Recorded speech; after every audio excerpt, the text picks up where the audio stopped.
Жастайынан жесір қалдың ғой, еркек исін сағынған боларсың, деді ол. Жай ғана, бірақ даусы жүрегімді тіліп өтті. Бұны айтуға кімнің хақысы бар еді? Бірақ ол Ерлан, марқұм күйеуімнің әпкесінің күйеуі. Мен үшін жезде. Алайда соңғы жылдары екеуміздің арамызда үнсіз бір түсіністік, көзқарастағы үнсіздік пайда болған еді. Ол бұл сөзді жай айтқан жоқ. Көзіне қарадым. Кінә да, мейір де жоқ. Тек ішкі әлдебір арпалыс тұнып тұрғандай. Мен үнсіз қалдым. Не ашулану, не жылау, не күлу ешқайсысы болмады.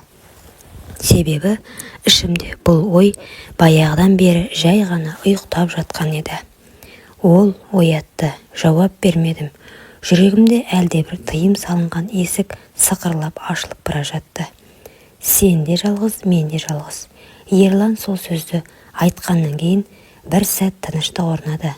Ас үйдегі іші қоңыр салқын, терезеден түскен бозамық сәуле екеумізді көлеңкемізді қабырғаға түсіріп тұр.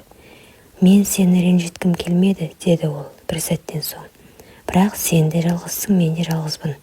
Бұл жолы жүрегім дүрсілдеп соға бастады. Қанша жылдан бері үнсіз келген күй бүгін сөзге айналды. Ерлан, бұл сөзді айтуға хақың бар ма өзі, дедім. Даусым дірілдегенмен көзім тік. Бар, өйткені сенің көзіңді де мені көрдім. Сен маған бұрылып қарағанда әйел емес, жан дүниесі тыншымаған бір адам тұрды. Түн, үй, тыныш, балаларым ұйықтап жатқан. Бірақ мен жүрегімде бір аласапыранмен отыра алмадым. Терезеге қарадым, сыртта жаңбыр құйып тұр. Телефоным діретті. Ерлан, жауын астында келе жатырмын, сені көргім келеді, деді. Жүрегім атжал толады. Келме деп жазғым келді, бірақ саусақтарым қимылдамады. Іштей әлсіздік пе, әлде сол жылы сөзге зәрулігім бе, айыра алмадым. Бір сағаттан кейін есік тықылдады. Ашпасам да есіктің ар жағында оның тұрғанын сездім. Ақыры есікті аштым. Ерлан кірді.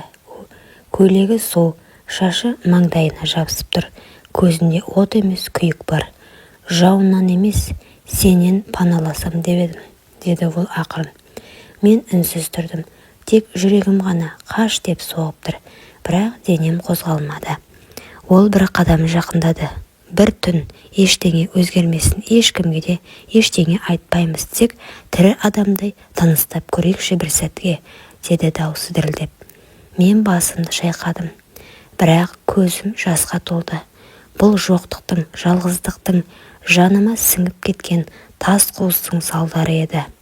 Жылылықты аңсап кеткен едім. Ол маған жақын келіп, қолымды ұстамақ болды.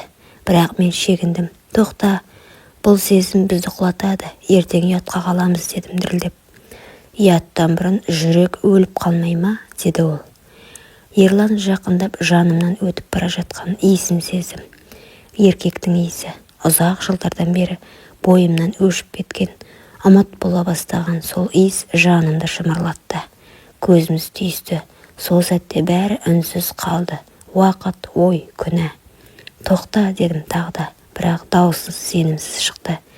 Мен тек жан жылуын сағындым, деді ол да. Сол сөз маған балтадай тиді. Жоқ, бұл әлсіздік емес, бұл жалғыздықтың сіңіп кеткен сәті еді. Мен сағынғанмын, бірақ соны мойындау қорқынышты. Ол маған еңкейіп маңдайымды сүйді. Бір сәтке бүкіл жаным босап кеткендей болды. Бірақ мен шегіндім. Жоқ, Ерлан, біз бұлай өмір сүре алмаймыз. Кешір, дедім. Даусымда діріл болса да, жанымда шекара бар еді. Сенде ерлік бар, деді ол. Менде әлсіздік басым екен. Сол түні бәрі тым үнсіз еді. Жаңбыр тоқтаған, терезе алдында тек тымырт. Екеуміз де ештеңе айтпадық, бірақ ішімізде айқайлап тұрған бір нәрсе болды. Бұл дұрыс емес, дедім ақырын. Таң атып келе жатты. Ерлан үнсіз киінді. Есікке дейін барып артына бұрылып қарады. Көзінде не өкініш, не қимастық айыру қиын. Жылулықты аңсаған қос жүрек тыйым мен тілек арасында қалып қойды. Сол сәтте уақыт тоқтағандай еді. Ешкім ештеңе демеді. Қол тигенде үміт те, үрей де бірге дір етті. Бұл болмағандай болсын, деді. Мен басымды изедім, бірақ жүрегім үнсіз жылап тұрған еді. Есіктің жабылған дыбысы маған тым ауыр естілді. Босағадан ұзап кете алмай тізе бүктім. Бір апта өтті, бірақ ішімде бір ғасыр өткенде күй кештім. Ерлан сол түннен кейін келмеді.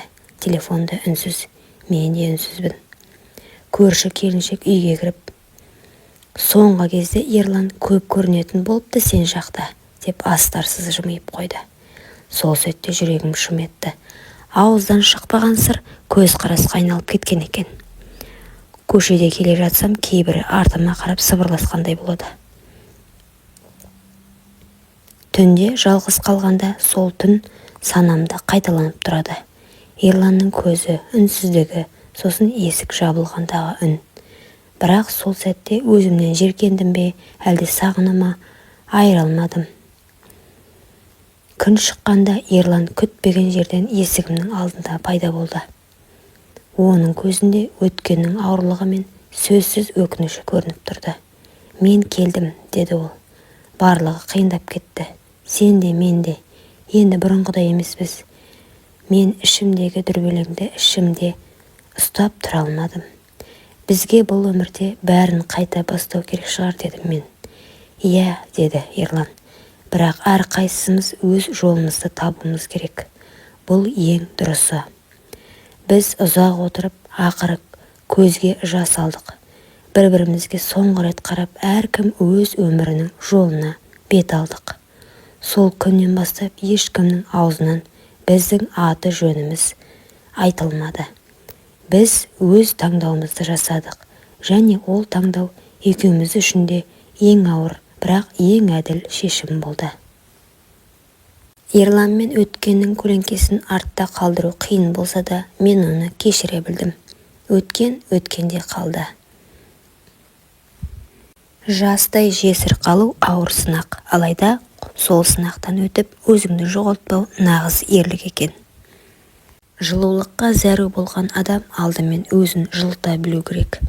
Өз-өзіңе адал болу ең маңыздысы. Мен жаңа өмірге сенемін. Алдағы күндер тек жақсылық әкелсін деп тілеймін. Құрметті оқырмандарым, өмірден алынған шынайы оқиғаларды тыңдағыңыз келсе, менің арнама тіркеліп, лайк, комментарий жазып қолдап кетіңіздер. Келесі кездескенше.